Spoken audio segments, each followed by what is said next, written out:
Dukes, and she's been a breast cancer survivor for approximately 10 years. My name is Fernando Bagasina. I'm the husband of Roberta Bagasina, a survivor of breast cancer for 8 years now. Hi, my name is Charles Washington. I'm the husband of Mary Washington, and she is an 8-year survivor of breast cancer. I am the Reverend James Oliver Fairley, husband of Dolores H. Fairley, who has successfully come through and been a survivor of breast cancer for some 18 years. My name is Sherman Pyatt, and I am the husband of Marilyn Pyatt, who has been a breast cancer survivor for 10 years. My thoughts about Mary when we found out that she had breast cancer for the first time, I didn't want her to see me worry about what she had. So my thing was not to show my emotion of what could have happened. Although it was in my head, what if, but I didn't show it to her because I didn't want her to feel like this was going to be the end of her sickness.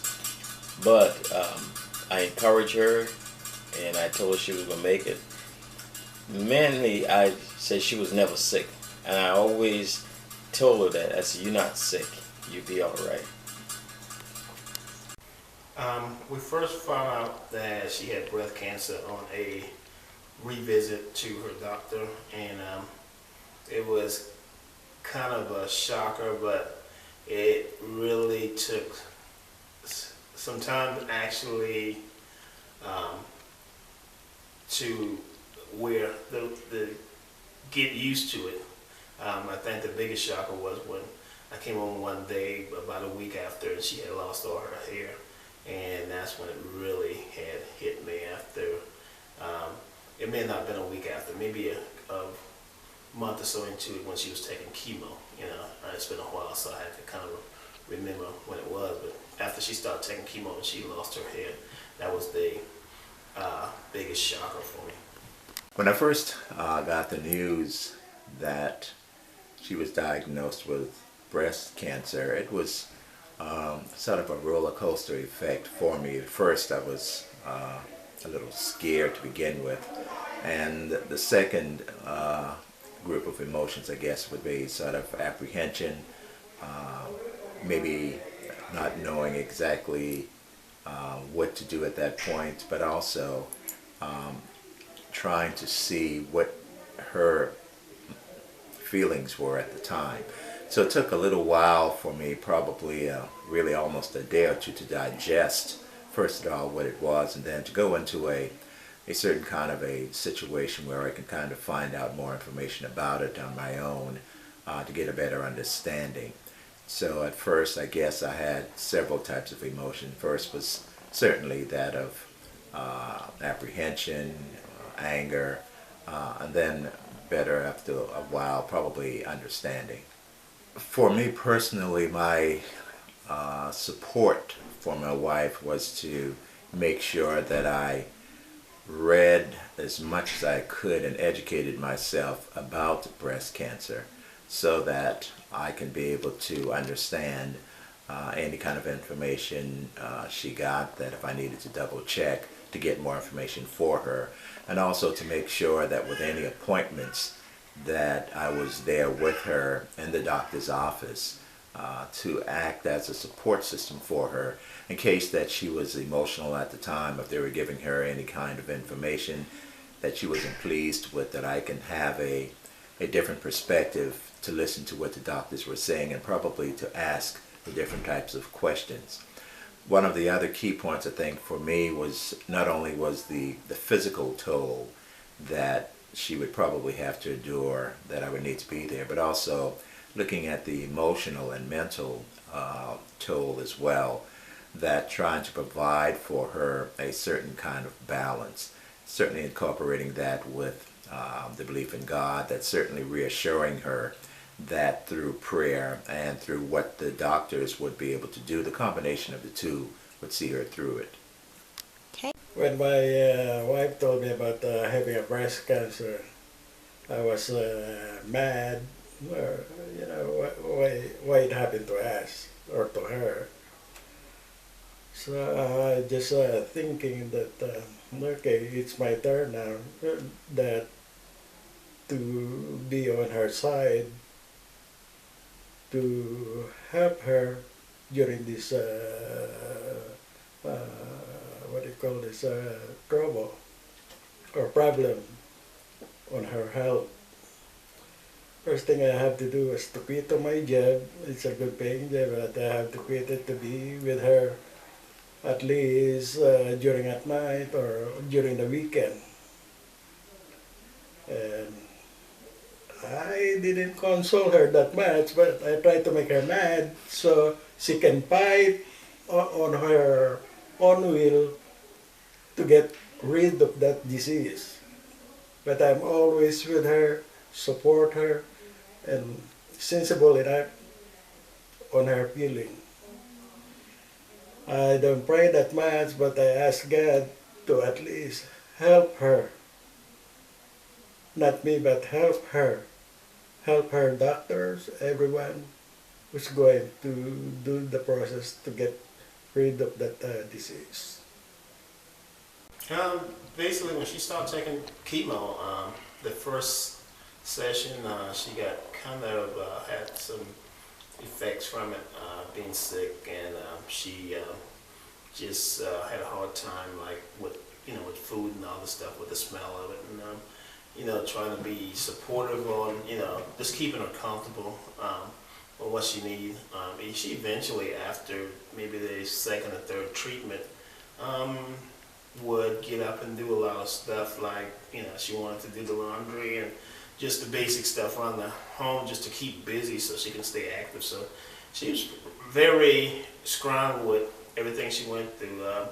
She was stronger than I would be if I had to go through that. So she was very independent.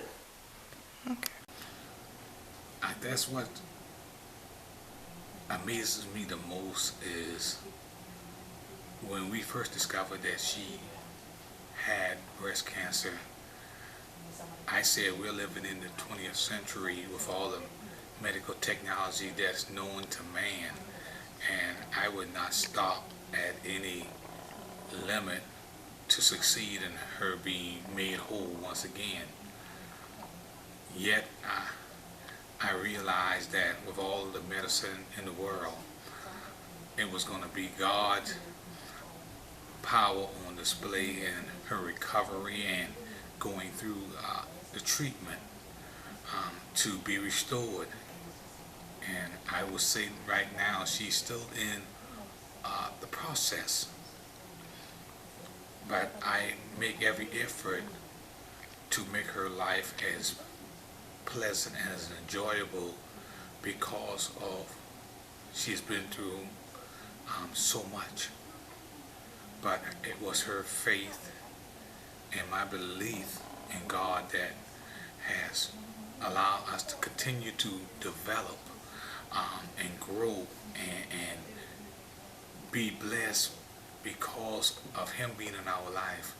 And so we are just ecstatic about the power and the awesomeness of God, and that is the focus and the strength of our lives. And so, and we've been blessed, and so we try to reciprocate that to others as well, and to encourage them that no matter what, with God all things are possible. And so we're looking to do another 30 years or more together. That's how much I have confidence and belief in God. My words of encouragement to other husband and wives that are going through breast cancer is for the spouse to never show their emotions on how devastated it could be, because that is the problem of what could happen is when you see the fear in them, then the hope is not for them to get better. So keep a positive outlook that will help them to overcome the disease that they had. Positive is always the best way. Always show your positive. We walk by faith and not by sight in everything we do. So we should always, although it may look the way it should going to be, but we should always act like it's going to be all right. I would say that to anyone that that goes through this with their wives, just be supportive. Try to not make her feel neglected or like this is something that she can't beat, or just try to keep her from being depressed. Basically, I found that what Annie, my wife, she just got involved with a lot of stuff even when she was going through it. So I thank God that she had that strength, because it actually helped me to see that she wasn't going to let it beat her. I just think that from some of the experience she had experienced from some other friends and relatives that went through it, she really was supportive with them, and it actually helped her to help people that goes through it now. I think certainly as a caregiver, my advice to other men who might one day have to experience the same thing that I did was to listen as much as you could to them, and come to the realization that women will sometimes have to go through these emotional ups and downs. They're going to have their good days and their bad days. But as a caregiver, you have to remain as positive as possible, assuring them and making them realize that you are there with them no matter what, and that if you yourself sometimes are having a bad day, that you try not to show that to them so that they will not feed off any negative things that you would have. So positive reassurance, as much as you can give them, and that certainly can be done through educating yourself about cancer, but also having a better relationship with God, that you will pray to have strength so that you can embark that upon her.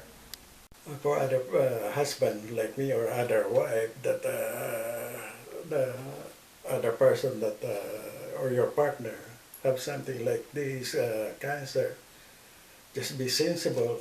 Try to help as much as you can. Just saying that the sensible thing to do is to keep helping the person, your mate. I would like to add to husbands and that wife that may, in the future, God forbid, but we don't know what's going to happen, experience about with cancer. I want you to know that it's not a death sentence, because if God is in the picture, it is essential that we believe and trust and put our faith in Him while we are in the midst of the storm in your life. And I guess I would say to husbands, I hope that you married that lady because you truly loved her. Because love, and the Bible says, covers a multitude of sin. But I want to say that love is what cements and holds a relation regardless, because we say in sickness and in health, until death do us part. Those words, you begin to have a manifestation, as we would say, of them in your life. So when love is the key, one of the key ingredients, it's not difficult. If anything, it's a joy to be able to do and to give and to help someone, and then especially the one that you've committed your life to. When I found you, I found somebody who cares. When I found you, found my most intimate prayer. When I found you, I found what every heart dreams of.